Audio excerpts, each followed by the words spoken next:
beneficent, the merciful. I bear witness there is but one God, creator of all things, revealer of all truths, and sender of every prophet, messenger, and warner. Assalamu alaikum, brothers and sisters. I usually don't use notes, but being that we're going to be respectful of time, I have to use notes because I am a preacher, and I will get wound up. So I'm going to try to stay within the context of our text.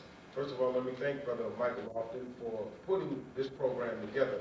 Now I think, since this is Austin's first African American Leadership Summit, we should give our brother a round of applause.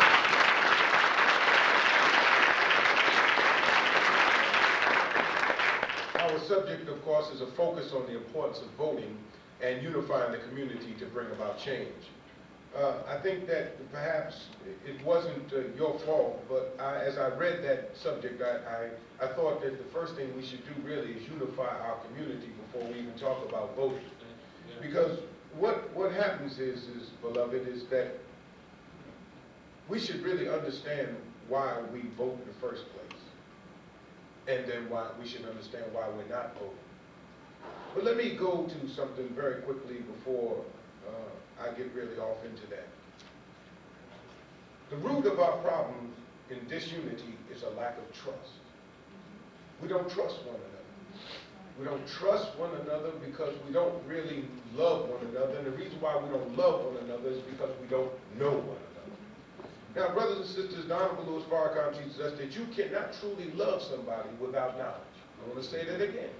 You cannot truly love somebody without knowledge. The scriptures say God is love. God is love. Is the same as an equal sign. Is the present tense of the verb to be, is. God is love. So we know that love is not what has been described in Teenage Romance magazine. It's not been what has been described on the Oprah Winfrey Show or on Sally Jesse Raphael. We know that God must be something very, very, very important. And if love is on the other side of that equal sign, then love must be something very, very important. But the truth of the matter is that most of us don't know love and most of us don't know God. Therefore, we're unable to tap into the creative source that love is, that God is, so that we can overcome the satanic forces that are coming against our community. Now, I'm just going to get right into this thing because I ain't got time. I drove up here 2 hours to give a 15-minute speech. I'm going to give it, and then I'm getting back on the road to drive back home, okay? And now I want you to know something. I love you. So what I'm saying doesn't come out of anger, it comes out of love, but we got to stop playing these old games, saying what we want to hear, doing what we want to do, because, how you doing, brother from the Urban League? I love you. But at the same time, when he leaves, I'm talking about him like a dog.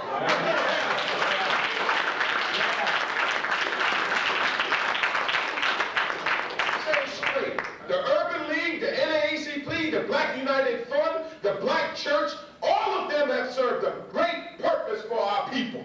The Nation of Islam has too, so I'm elbowing for my place at the table too. We must learn that when we criticize one another, if love is at the root of that criticism, then we must take the truth of what we're hearing and then eliminate the excesses of perhaps what is being said or how it's being said and look at it for the root of it. If the truth of the matter is that we as Nation of Islam in our criticism, being a protest movement if you really look at it, because the Honorable Elijah Muhammad was the son of a Baptist minister, the grandson of a Baptist minister, so he came out of the church, but the Nation of Islam always was a protest movement against the excesses of the church and the weaknesses of the church. But the church has always been that which carried us through slavery, that which carried us through segregation, and today the church stands at the forefront of our freedom and liberation. But however, if I come and I say, dear pastors, if you got $1 billion together on Sunday, and then you take that money down to mostly white-owned banks, to people who ain't going to make loans to us, to people who are going to lend money to corporations to move over to Mexico so that your parishioners don't have jobs in the very community, therefore they can't pay tithe, therefore you cannot do what you do in serving the people, then am I wrong for saying that? Or is it love that should be at the root of that? You see, the church is the key for us to get this. And I'm saying this, I love the church. I love gospel music. But the Nation of Islam was set up with no music, just straight word. That's why when you meet Muslims, they seem very logical, they're very straightforward, they go right at you where they go. There ain't a whole lot of frivolity and a whole lot of fun and all that. We call it like we see it. And that's the way we gotta be. We need discipline. As a people, we need discipline. Now let me go after this thing. Unifying our community to bring about change. We have to let the Urban League be the Urban League. The Urban League ain't the Nation of Islam. Let them do what they do, and let's unify behind them in what they do. The NAACP fought for us before we knew what the fight was all about. Let's unify behind Brother Jeff in what he's doing, and let's get behind them. Politics is not the answer to everything. But if we see a brother fighting on the political front, let's get behind him in what he does best. Economics is something that we need. And if we see the Black United Front going about the economic mission, then why can't we get behind the Black United Front and stop this? We always see somebody step out there on what they do best. And then we go out of our own ego, vanity, jealousy, and our own just triflingness. And go and try to reinvent the wheel because we don't want to get behind somebody. We see Cleo Johnson, the head of the Black United Front. I ain't following no woman, so now I'm going to go out and start something, Black Disunited Fund, out here trying to duplicate what she's doing. I don't want to get behind that woman. Preacher stands up and says the schools aren't right. There's no God being taught in the schools. Guns coming in, God being kicked out. Now I'm going to say just because that preacher got a hand on education and what should be in education, I'm not going to follow him because he's a preacher. Yeah. That's our problem. Hatred, envy, vanity, fear. These devils need to be slain in all of us. And now today, you see a Muslim. He comes, he speaks the truth. Now, I may call myself a Muslim, you may call yourself a Christian. But winos got more sense than black folk. Wino don't care what the label on the bottle is.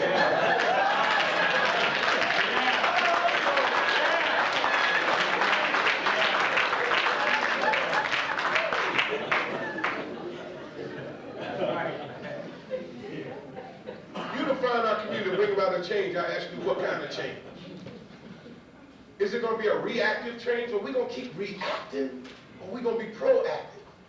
What we need in order to get people to vote, this unity piece is real big, but I don't have a lot of time, but I got to really try to nail this bad boy. Like, boom, just hit it. Our people don't vote because they don't see voting in their self-interest. He said, well, how can that be? Sister Wilhelmina, you know, you spent all those years in the legislature. You know what a person on a committee or with a parliamentary procedure can tie up legislation that is damaging to our community mean. But why don't the everyday Joe Blow or young person that's just coming into political consciousness see the value in voting and putting a person like yourself in the legislature? Why?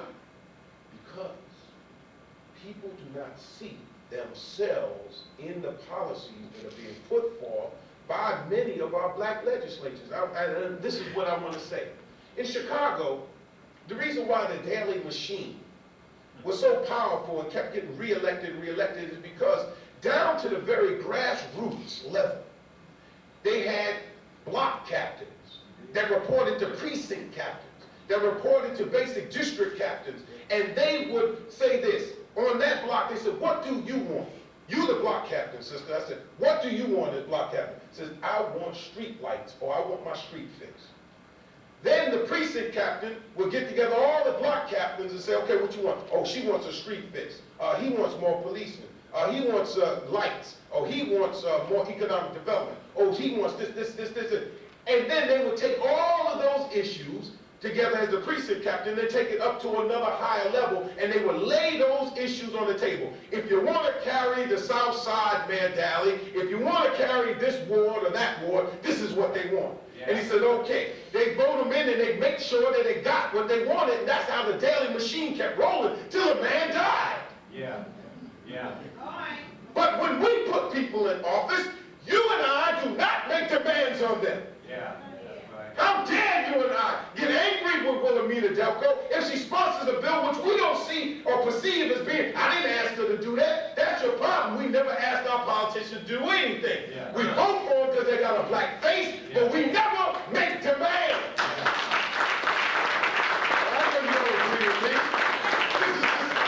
Y'all this sophisticated Austin crowd, huh? It's your problem. You haven't got 5 things that we've sat down with at a summit and agreed that we wanted to see passed by our black caucus. Not 5 things statewide have we gotten together and said, we want 1.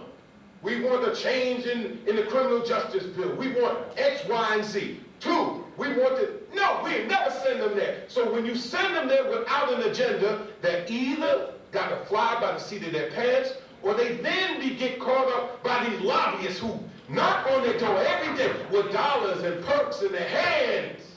Say, look, vote for this bill, vote for that bill. So now you find legislators doing things that you say, what the heck is he? He's from an urban town voting on foreign policy. I don't understand that.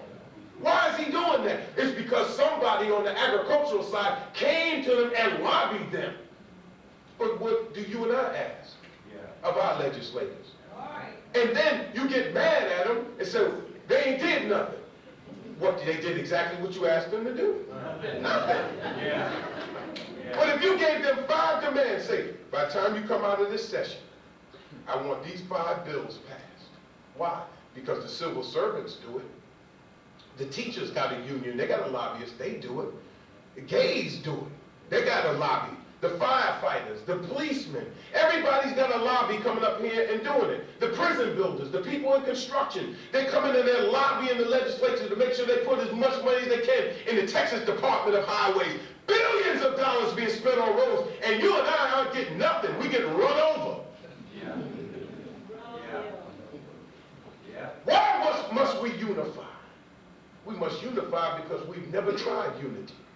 We tried everything else but unity. We tried everything else but unity. Now, you got to understand that unity implies a partnership. But our partnership doesn't have to be universal. It's not going to be a partnership based on everything. We're not going to all in this same room agree. I got a different theology than a Christian does. You can't agree with everything I say and do. But there's some commonality that we have. When I'm flying down that highway trying to get back to Houston to get back to my appointment that I gotta be at, when that cop pulls me over, he don't know nothing about our Nation of Islam. He gonna see 4 black men in the car. And he's gonna approach rather cautiously. License registration plates. He don't care nothing about that. He cares that I'm black, I'm a male, and I may be a menace to him because that's all been put in his mind. Let me roll through this thing. Every generation has an event, episodes, organizations, personalities, and persons that mark that generation. In the 30s, one could say that that's marked by what was called the Great Depression. The 40s could be said that it was marked by that World War II experience. The 50s, the Cold War and the Korean War. The 60s, the Vietnam War, the Civil Rights Movement. The 70s, Watergate. The 80s, the Reagan Revolution. But what will we be known of by our children hundreds of years from now? What generation will we be? The O.J. Simpson generation. Oh, yes. Since that's the trial of the century, that means that is the event of the decade. And if that's the event of the decade because it's the trial of the century, that's how we're going to be known? We're going to be known by a year-long murder trial? Or we're going to be known by something that positively contributed to the onward march of our people? And because we lift ourselves up, it is not mutually exclusive to lifting others up. And why do I tell you that? Black folk are on the bottom of every bad statistic, on every good statistic, and on the top of every negative one. If America's suffering from an economic chill, then black folk done caught pneumonia. Is that right? When it comes to being high unemployment, our unemployment sometimes is 2 and 3 times higher. If you talk about drug abuse, then white folk take dope too. But look how it affects our community.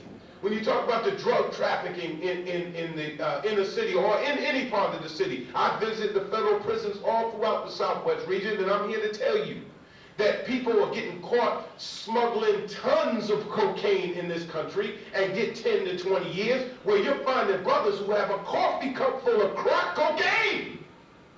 19 years old, doing 20 years. What kind of justice is that? Crack cocaine and powder cocaine are the same thing. But now the best leaders we've got are locked away in the prison. You wonder why the community is the way it is? Some of the people who have the guts, the intestinal fortitude to run dope, to carry weapons, these people got guts, they got wisdom. Hell, you school teachers didn't teach them about the metric system in the classroom. They learned about metric systems selling dope. They didn't know nothing about no kilo when you were teaching them. They learned about kilos and eighths and quarters.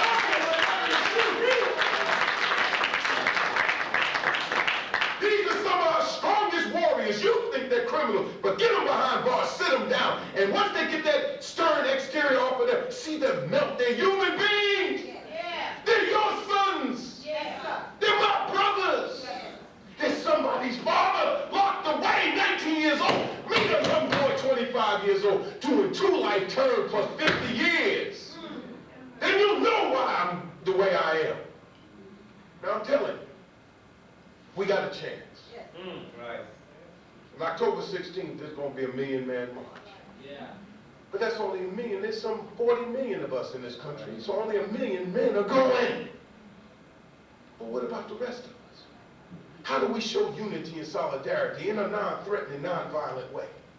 If you don't agree with Minister Farrakhan totally in all his politics and theology, but you do believe in black folk moving up and not having to participate in a racist system that don't love us. How can you do that? On that day of atonement and reconciliation, don't go to work. Call it sick. Take a vacation day.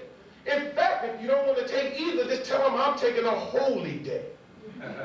Your Constitution guarantees you the right to practice religion. You take a holy day off. A day of atonement and reconciliation. Don't go to school. You bring your children home, and you sisters and brothers who are not going to the march, educate your children at home. You can do that. Don't go shopping. If all of us just didn't go shopping that day, we take $1 billion out of this economy. You don't go to work. Who's there at the airport picking up white folks' bags? It's you. Yeah. Let white folks carry their own bags for a day.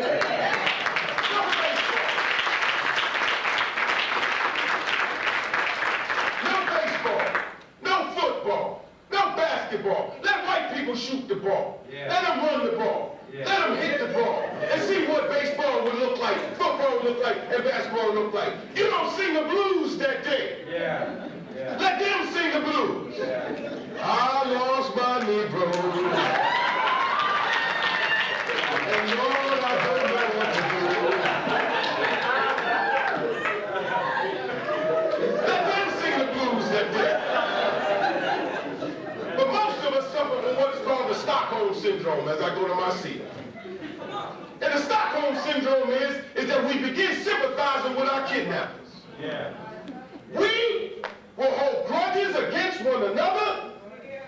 Yeah, Muslims said this about my church. Yeah. The Urban League said this about the movement. Yeah. The NAACP said this against the politician. Yeah. Well, Menedico, Delco, she disrespected me as a man. I'll tell that. Who she thinks she is? We hold all these grudges against one another. But white folks brought us here in slavery,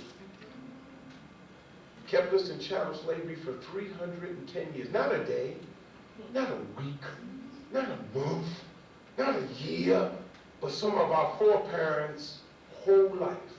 And this white man in Texas is so bad. Lincoln had already done the Emancipation Proclamation. General Granger had to sail from New Orleans, go to Galveston Bay, and then from a porch, read the Emancipation Proclamation, and his butt got back on that boat and went back to New Orleans. The last battle fought in the Civil War was fought at White's Ranch here in Texas, and the Confederacy won that battle. This white man in Texas is an independent, bad white man. He don't care nothing about, and what? We had 120 years of Jim Crow. And we were one of the last states where the Voting Rights Act was ever implemented. Am I correct? Now here you sitting around here like foot shuffling, knee bending, head scratching, backdoor knocking slaves. Suffering from the Stockholm Syndrome, where you will excuse white people for whatever evil they did and still do today. But a Muslim could do something, maybe step on your toe or criticize you or spoke a little harshly, and you hold it against me for the rest of my life, and you let white people walk away after they burn you.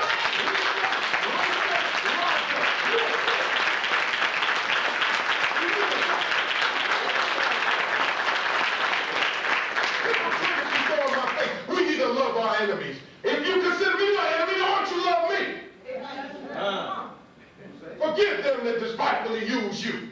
Well, if I said something wrong against the church or the Urban League or the NAACP, I beg your forgiveness. Why don't you forgive me? You walk by those white folk and they how you doing? And then you see one of them young brothers out there in 100-degree heat, in a suit, trying to sell a newspaper, and you won't even. Right. See how hypocritical we are? Can't be unity unless we stop being hypocrites. Can't be unity until we have love. And it can't be unity unless we're all trying to please God. And so, brothers and sisters, I say to you, I leave you with the parable that Jesus left you with. There was a lawyer. Started to justify himself. He asked Jesus a question, how can I have eternal life? Jesus told him, said, well, what does the law say? Love God, love thy neighbor as thyself. Okay, then he tried to justify himself. Oh, slick lawyer. But who is my neighbor? Then Jesus told him a parable about a certain traveler that was traveling from Jerusalem down to Jericho. And it has a lot more to do than with geography, than a northern-southern trip. It has to do from Jerusalem, meaning founded in peace, to Jericho, where we have the battle of Jericho. It has to do with peace versus a state of mind of confusion. He was going down from a state of peace, a state of knowledge, to a state of confusion. He fell among thieves. And they robbed him, and they killed him, and they left him in the ditch to die. And a certain Levite came by. Levite, the Jews were the chosen people of God, and within the chosen people of God was a certain tribe that was chosen, the tribe of Levi. But he walked by on the other side of the road. Then a certain priest. Now, priests are the sons of Aaron. The Jews are the chosen people of God. The Levites are the chosen tribe out of the chosen people of God. And the certain priests, meaning the Levitical priesthood, the sons of Aaron, are the chosen people out of the chosen tribe, out of the chosen people. Do you understand what I'm saying? But he walked by on the other side of the road. But then there was a certain Samaritan. A Samaritan. And why is this called the parable of the Good Samaritan? Good is an adjective that describes a person, place, or thing. Samaritans had an evil, nasty connotation. Samaritans were outcasts among the Jews. Samaritans were those people you didn't want nothing to do with, but it was the Samaritan who showed mercy on him, that did the neighborly thing. And what I'm trying to say to each and every one of us is this: let's not be so careful about our labels. Let's look and see who's showing mercy on us. Regardless of whether they wear a bow tie, a headpiece, they're in the Urban League, the NAACP, whether they're in politics, whether they're on the radio, whether they're male, whether they're female, whether they're from the east side of Austin, the west side of Austin, the north side of Austin, the south side of Austin, whether they're light-skinned or brown-skinned, whether they're blue-collar or white-collar or a Negro with no shirt at all, if they're showing mercy, that's the one that's doing the neighborly thing.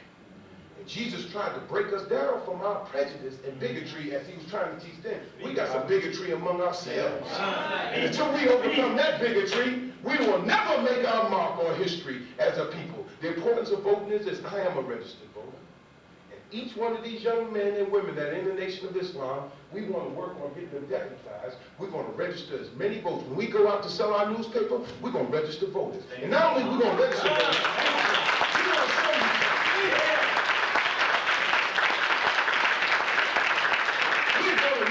register the voters, we're going to pick them up. Bring them to the polls. Bring them back home. And we put that challenge forth to everybody, because our unity, and I can get Eric Mitchell. I trust Eric. I don't have to agree with him on all issues, but I trust him. That's the difference.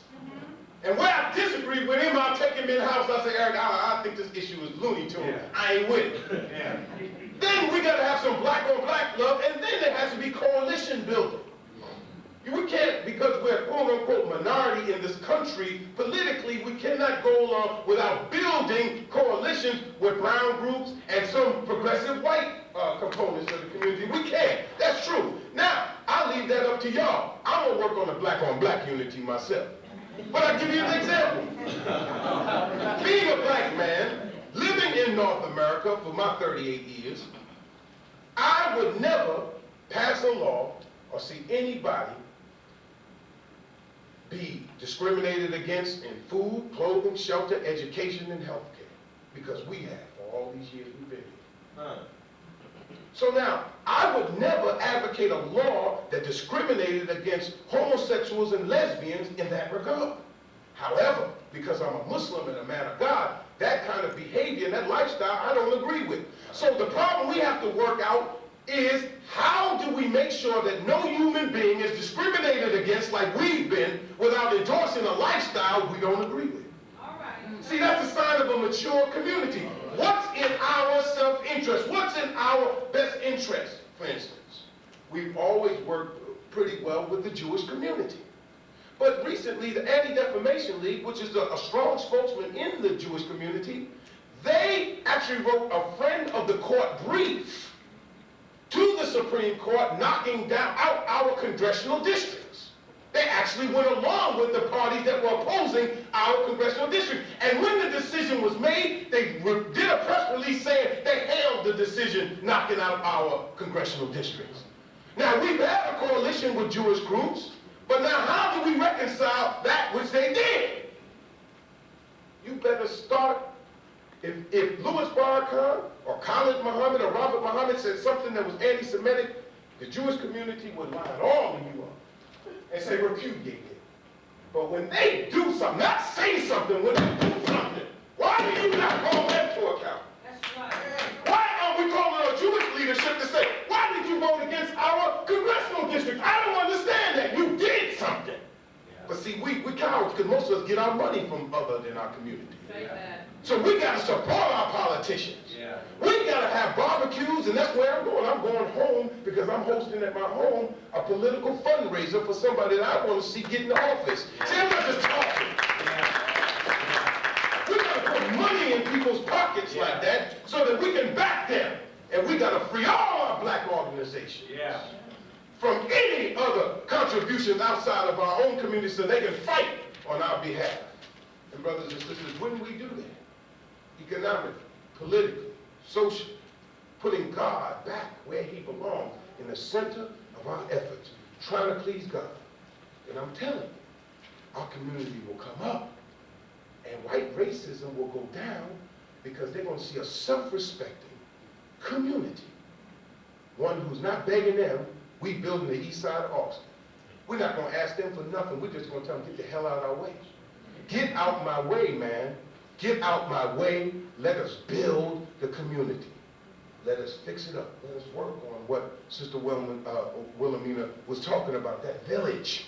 Let's all go over there with a paintbrush, Brother Cedric. Get us a gallon of paint. She got something to paint. Let's have the Nation of Islam painting right next door to the Church of God in Christ.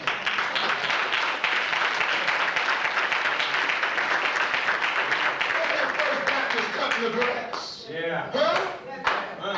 Let's have the African Methodist Episcopal Church, huh? Up on the roof doing something. Yeah. Why don't we all just do that?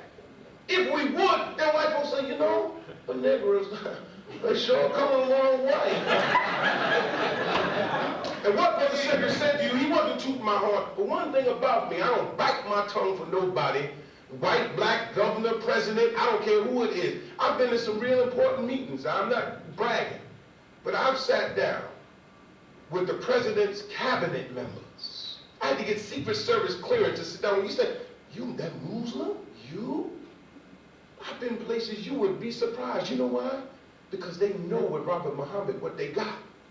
But with some of us, they don't know what they got. Yeah. Because see, you play black on Saturday, then on Monday, you'll be talking about, I didn't agree with him, boss. And you know what? Let me tell you what. The white folks ain't stupid. They ain't stupid. They say if he'll sell out his own, I know the first chance he'll get.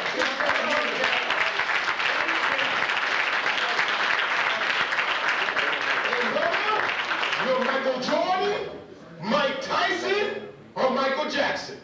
No matter how much money you make, you're still a nigga.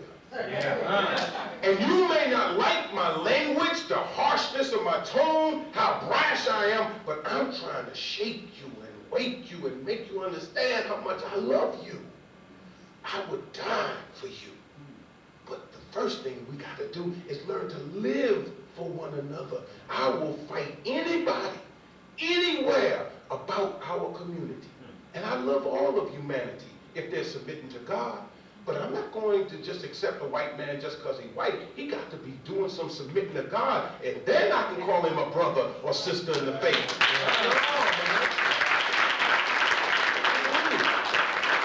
My favorite Negro spiritual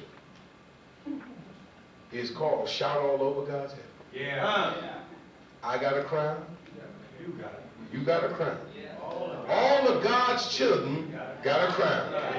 But when I get to heaven, I'm going to wear my crown. I'm going to shout all over God's heaven. Heaven? Everybody talking about heaven ain't going there. And if our forefathers and foremothers in slavery had enough sense to know everybody talking about heaven ain't going there, why don't you have the same sense? God bless you. Thank you.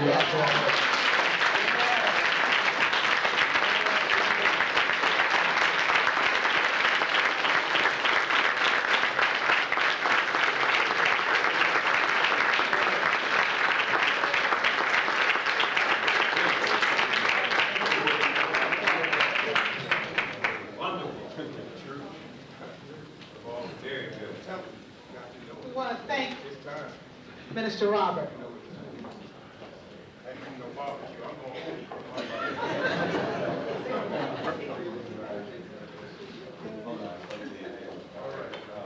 Michael wants to do something here. Just before he has to leave, would you bear with him? I want to say I enjoyed it. I hope y'all listened to every word that he said, because it should have went home with you. But I want to do something that really makes me feel good. I want to present him with a certificate of appreciation, because he did drive all the way from Houston just to come here and be with us. And I want to show a token of our appreciation from the talk show, from the Austin community, from Black United Fund, from Vision Village. Everybody that's up here, we want to thank you very much for coming. This is just a token of our appreciation, but again, you're always welcome here.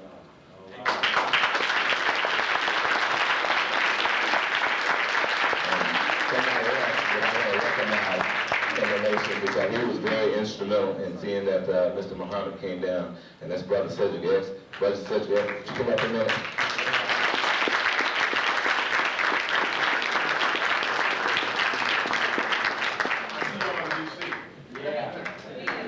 If you don't come to D.C., I don't want to see you at work.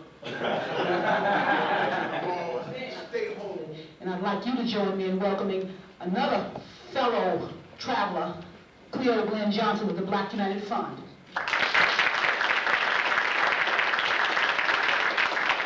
Good afternoon. There's not a whole lot more I can really say other that has not been said.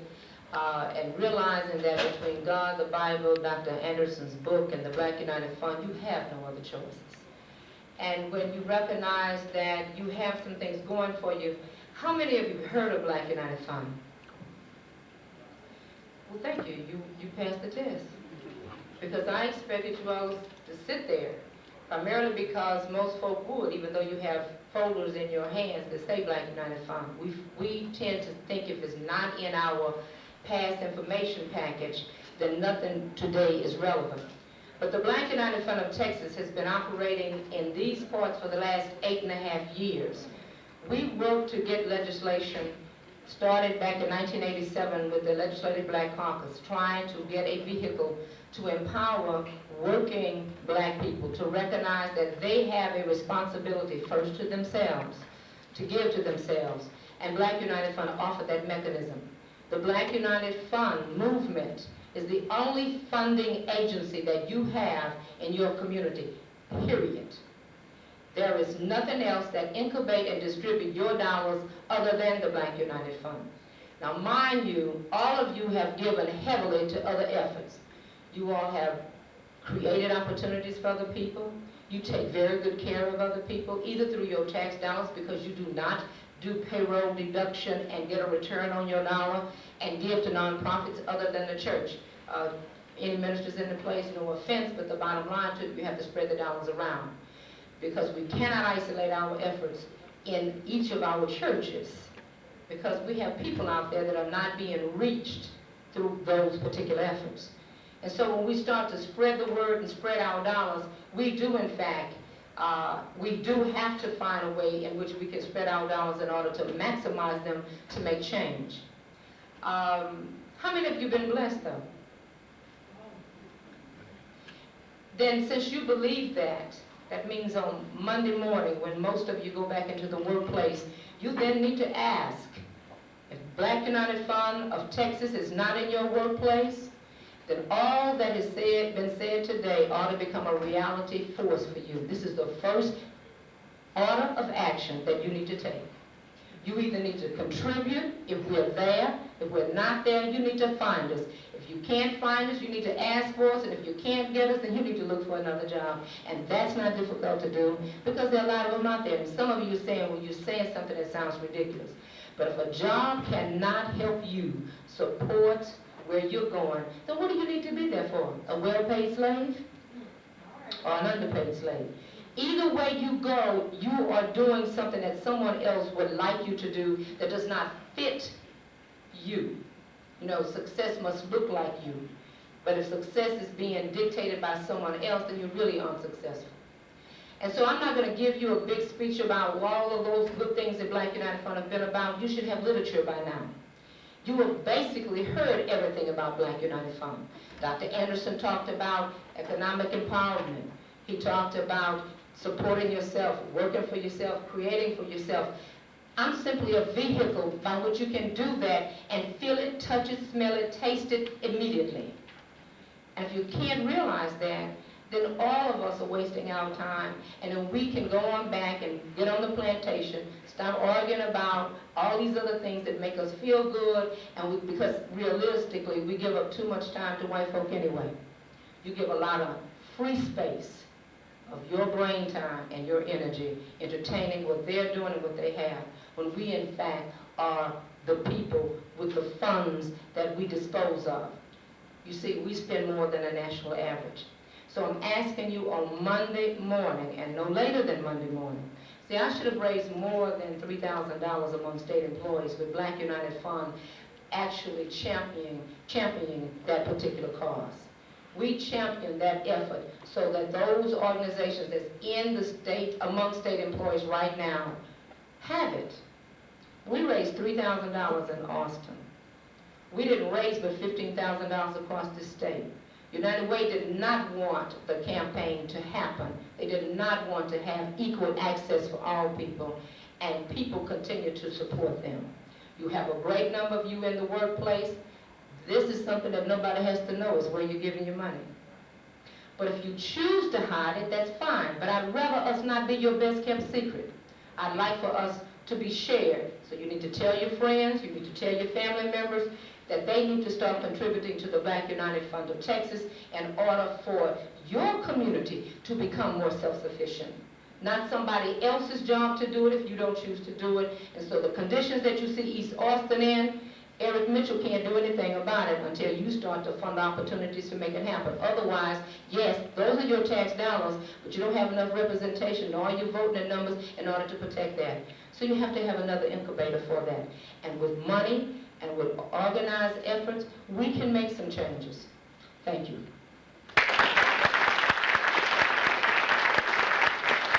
We're coming to the end of the program, and I have to admit that this is a rather controversial one. Dr. Anderson, I was kind of like trying to figure out there how to do this. Jeff had already told me, they said, why are y'all pitting me against Dr. Anderson to talk about affirmative action? And I said, Jeff, I didn't do this. I didn't plan this. But we need to hear a little perspective on it, and we're going to do this real quickly. I think there are a couple of folks who've come along with Jeff Trevelyan, who's our local NAACP president, and they're going to talk about that aspect, and then we're going to have Dr. Anderson make the last remarks, and then we're going to let you go home. Thank you for staying here, and I think you're going to be motivated to do something before it's over with. All right. Jeff Trevelyan.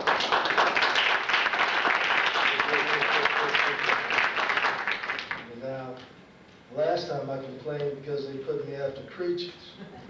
This time they put me after singers. I don't understand what's going on. Now I'm going to have to talk with the folk that put this program together, so that next time they won't make me first, and then they won't make me last either. I can't compete.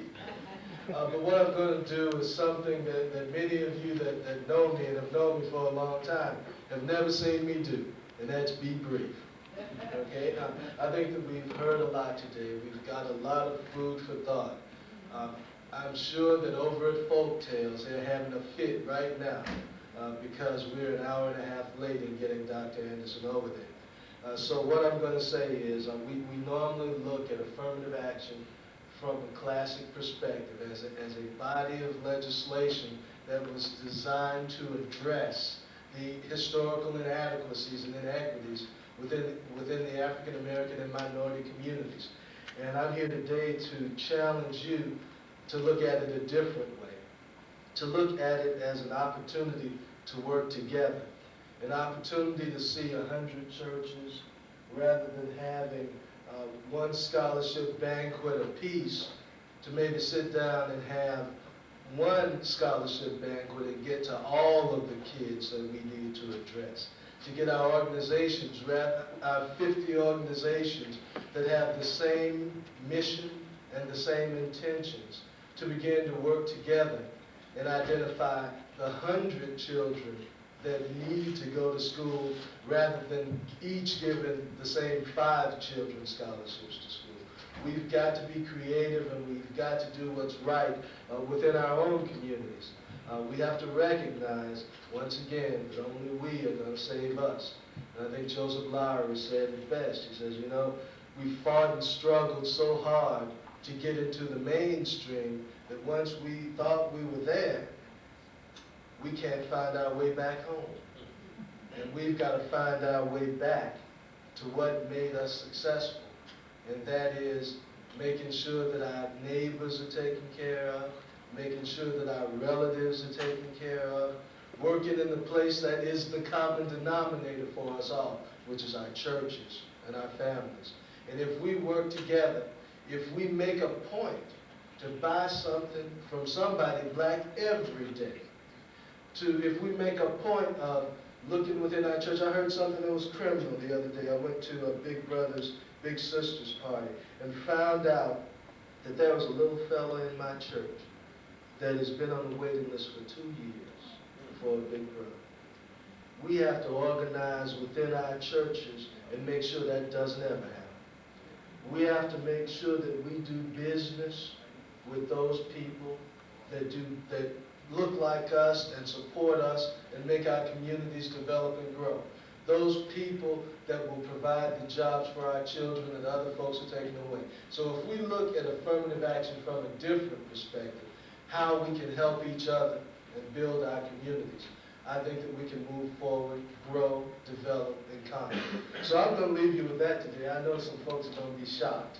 But let me just...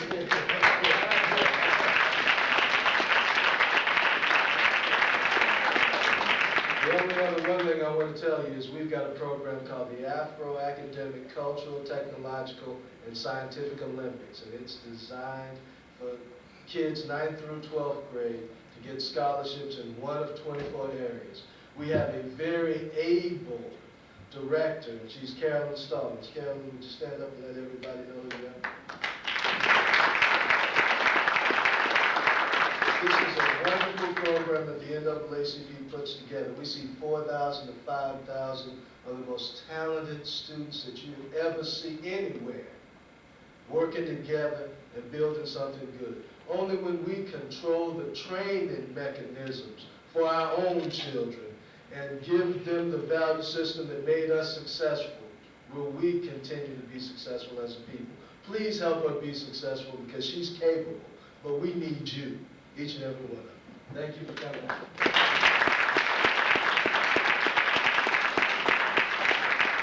I'm going to ask to join us, and Doctor, you have to forgive me, because I could have taken that book and I could have read all the fantastic things you've done down through the years, but I thought it was much more valuable to us today to hear and feel you. See, because I'm a true believer that if my people get the information, if they have the opportunity to hear, then they know what to do. So we're going to ask you to come and just briefly share with us a little bit about the Harvest Institute so that these people will go away knowing that we're committed to do something here today. We didn't just come to pass on information, but we need some action, some pro-action as a result of today's efforts. Dr. Claud Anderson, author of one of the most powerful books this country has ever known, and if you haven't had a chance to get it, you need to do so before the day is over. Join me in welcoming Dr. Anderson. I just have a handout here from our legal expert at the NAACP, and it's called 8 Things You Can Do to Detect and Counteract Discrimination. So just 8 things. Thank you very much again, Eleanor, and I know that all of you are tired and ready to get out of here, so I'm going to try to be as brief as possible. First of all, let me again express my profound gratitude to the City of Austin, to the Black community for having invited me. And again, I commend Michael. Michael, you're on the right track. Please do everything in your power to continue to try to bring Black folk together, even though I'm a little disappointed that you didn't have the kind of turnout that I think you justifiably deserve it of, okay? But don't let that dissuade you from trying harder. Secondly, let me say to you, before I get to the Harvest Institute, that a few people asked me about affirmative action. Let me say this to you, as pointedly as I can say it to you. Affirmative action is still justifiably and morally needed for Black folk in this country. Let nobody tell you anything differently than that. Why is it needed? For the mere fact that you still have structural racism in the country. Structural racism has built into an affirmative action program for whites. Whites are on the affirmative action program. They've been on the affirmative action program for 400 years. It is now the norm. And by affirmative action, that means that, and I told you earlier, that's how whites got their wealth and powers through affirmative action programs, and through preferential treatment, and through quotas. What do I mean by that? They used affirmative action to get wealth and power at the same time to deny it to Black folk. You asked about, for instance, about quotas. You got a quota system now built into your immigration laws. That's why you cannot get Black folk, Black Haitians into the country. That's why you had a 0 quota on Black folk until 1966, and now it's 1/2 of 1%. That means you'll always be a loser in a society where the rule is the majority wins and the minority loses. You cannot win the way it's structured unless you started playing group politics. 2, in the integration process itself, there's a quota system built into it, and I'm going to tell you about it. In the integration process, whites have what's called a tipping point. That's somewhere between 5 and 8%. Anytime the number of Black folk cross over 5 to 8%, white folks are committed to take action against you. They'll take action somewhere between 8 to 15%. That means anytime that you move into their community and you cross 5 to 8% moving into their community, they're going to put their houses up for sale. If you once it crosses 8 to 5% in their schools, they're going to pull their kids out of school. Or they're going to take their business and move it out of your community, move it 10 blocks over down to the suburbs, or they're going to resign from the organization. They call it racial balance, maintaining racial balance, which means little you, lot of us. That's a quota system, okay? They'll tell you they're against affirmative action, against set-asides. You hear that all the time on the news. They are not against set-asides. They've always been very pro-set-aside. As a matter of fact, the Jim Crow system, where you were Jim Crowed and segregated for 100 years, that was a set-aside program, where the best restaurants and toilets and water fountains and the best books, the best schools, everything was set aside for whites. They're not against it, they're against your having it. If you start talking about they're against preferential treatment, they are not against preferential treatment. Discrimination against Black folk is preferential treatment for whites. You got to understand that. Don't listen to the game they're going to run on you. And then be careful when you start buying into the rest of these myths that people are selling you. Now people tell you, well, what we need now is equal opportunity. Don't work, won't work. Freedom now, equal opportunity now is too late for you. It is after the fact. To give me equality after the fact is too late. Why? What do I mean by equal opportunity after the fact? Because what the system has done to you now, it has created a 1-foot midget, Black person, economically, and a 10-foot white giant. Equality now is too late, unless you got something to balance it out. And what they've done now is allowed you to cross over the bridge under the integration concept into their land and their communities and their schools and their buildings, you can't compete. Because as I said, they got all the wealth and power. Now they want to pretend everything is colorblind.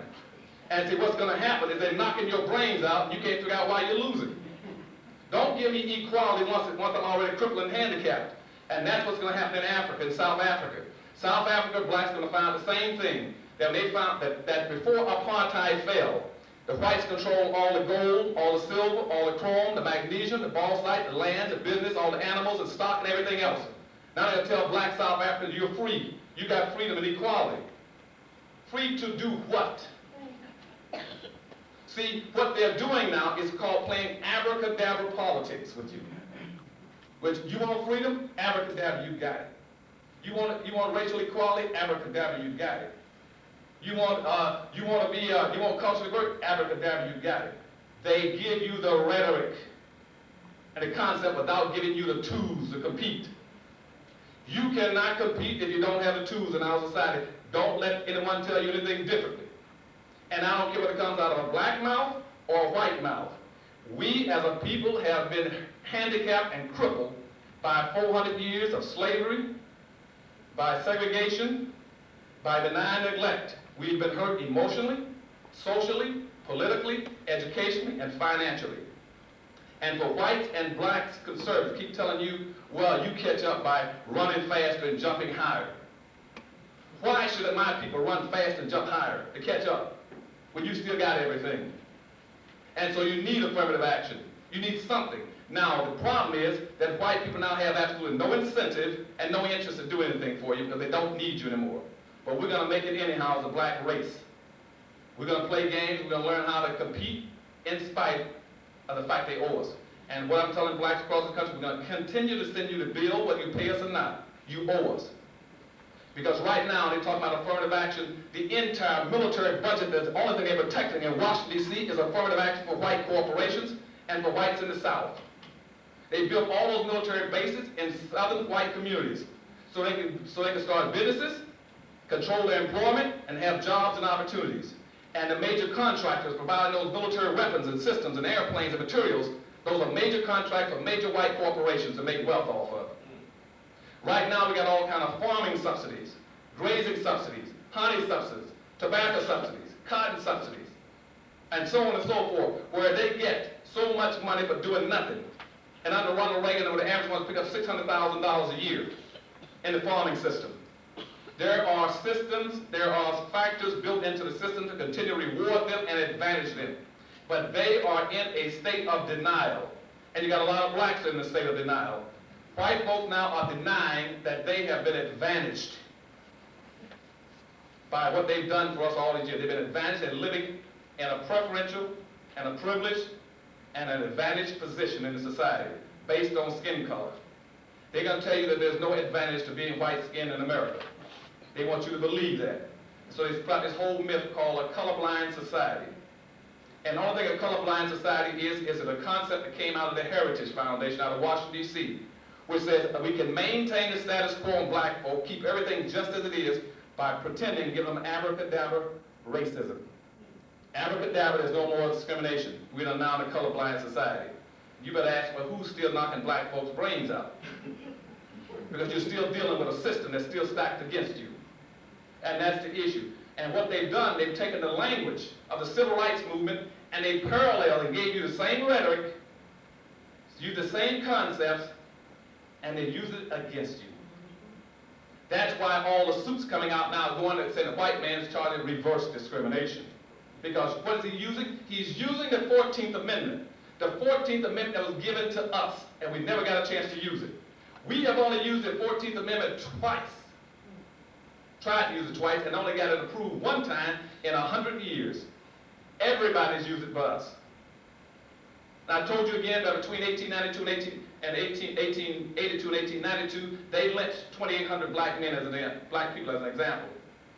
Then, in that same time period, following that, between 1892 and 1900, and 10 years later that, black folks went to the Supreme Court to use the 14th Amendment that was given us in 1866.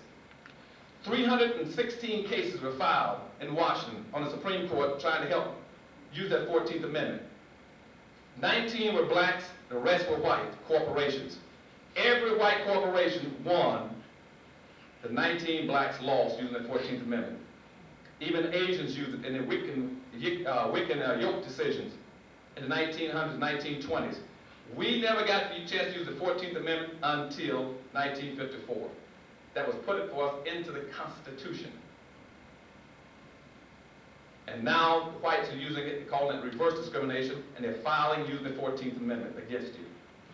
They are using it, and we still can't use it, because they're saying, you're talking about color discrimination.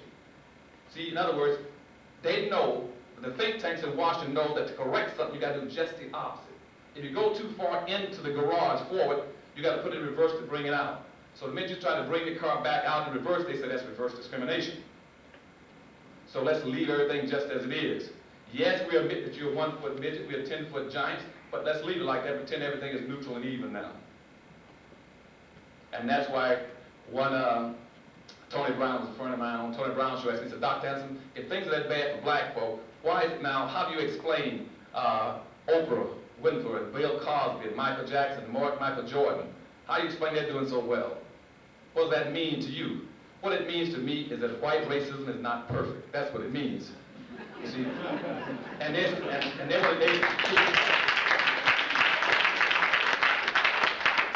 will always be exceptional blacks. And there's another author on the same program said, well, Dr. Anderson, we got to get beyond racism, beyond blaming. You see? But they never asked the Jews to do that. See? They never tell Jews, forget about what's happened to you. The Jews said, no, we're never going to forget, and we're going to build a monument or a museum next door to the United States Mint in Washington. And don't ever let anybody tell you to put your history behind you. Because if you put your history behind you, and you don't understand what I'm talking about in that book, you're blind. You can't see where you're going. You don't know how you got there and how you can get out of it. There's only 3 ways we got out of the dilemma. And why this is important in conclusion is that we got 2 more things coming out against black folk. Another book coming out trying to prove that we're genetically inferior based on DNA. And they also got another big study going on trying to genetically link us to crime in this country. Saying we got criminal genes. Now, the only 3 ways that the reason it's working so well is because we continue to let them get off the hook.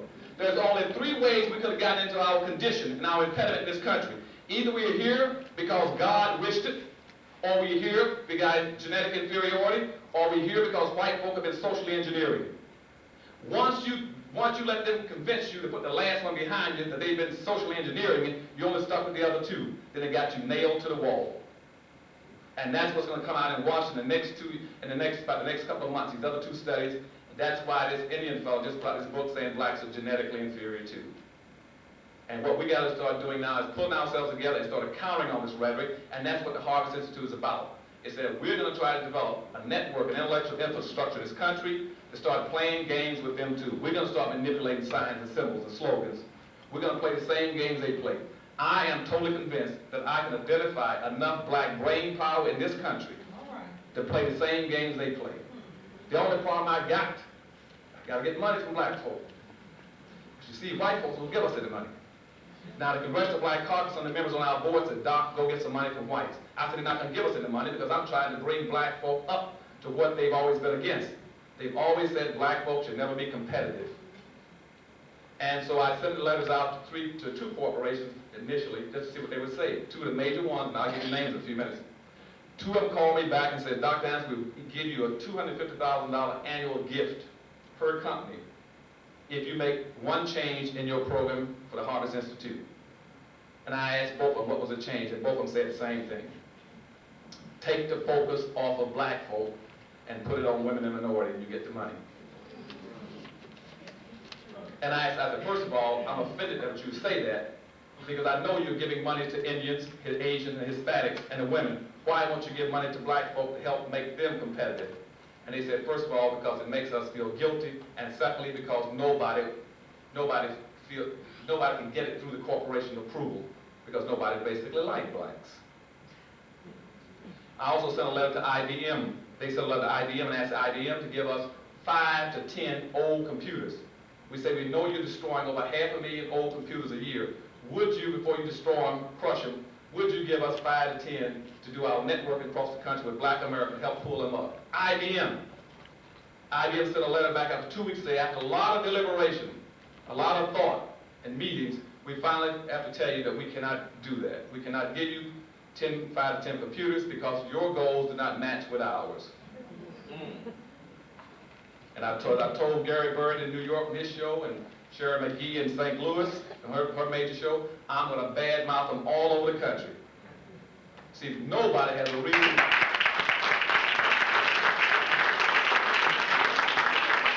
to keep taking money from black folk, but every time you ask them to help black folk, they got a reason why they can't do it. And all I'm saying to you in conclusion is, don't believe what you're hearing. We must compete, and don't let them give you the rhetoric about equality of opportunity. Equality of opportunity after you crippled me and broken my legs and everything to me is useless to me. I want the money, the resources passed to me. Okay?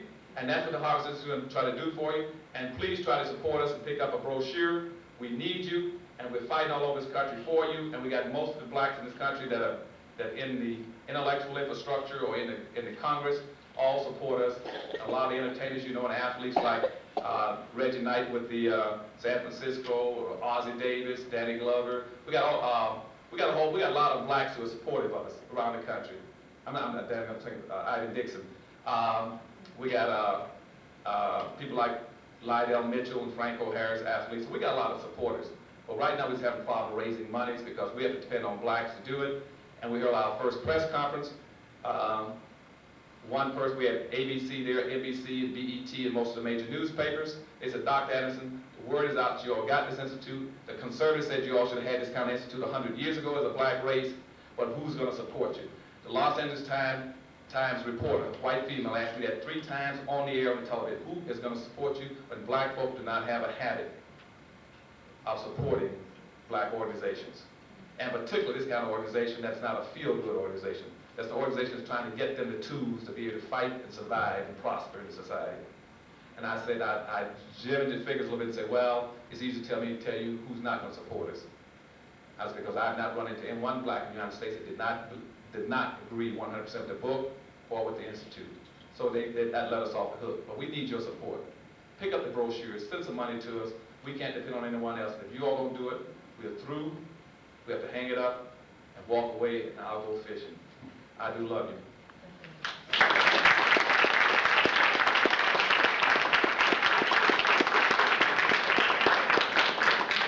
Oh yes, well, one other thing. We are registered here. It is registered with the Black United Front of Texas. You all can make contributions to them for us. And keep in mind, we're 501c3, which means any money you give us, we'll send you a letter. That's money you won't be paying on your taxes. And right now, I know all is going to be paying taxes in about another 3 or 4 months, either corporate-wise or individually. We would cover that for you and give you a letter so that you can get money back and get a refund back in the spring. So send the money up to us and get a refund back, okay? Thank you. Any other company? Yes. Oh, you're all going to put me on the spot. Okay, Ford and Sally Mae. Sally Mae covers all the black loans for black students in this country. They wouldn't give us any money either, and the Ford Foundation. But all these organizations are supporting the Heritage Foundation, the American Enterprise Institute, the Cato, all these racist organizations. And I want you all to hold them accountable and tell people now, if they can't support black folk, we're not going to support them. All right. Before we go, hold on 1 second. Just hold on 1 second. I am getting ready to give out some certificates of appreciation, especially to the speakers and those that helped out. But before I do that, I want to ask one question of everybody. Hold up 1 second. Hold on. Did anybody pick up any of these folders off of the table? Because if you did, I want to look inside, because I think you picked up the one with the certificates in it, and I'm missing a couple of certificates. So if you got one that has a certificate in it, I do need to get that particular one back. Because I know somebody's going to beat me upside the head. Yeah, okay. The other thing Michael and Marilyn is asking us is, as you leave, would you help us by taking your cans and cups and napkins so that everything will be nice and orderly when we finish? Okay, all right, but before you go, there's a couple of things I want you to know.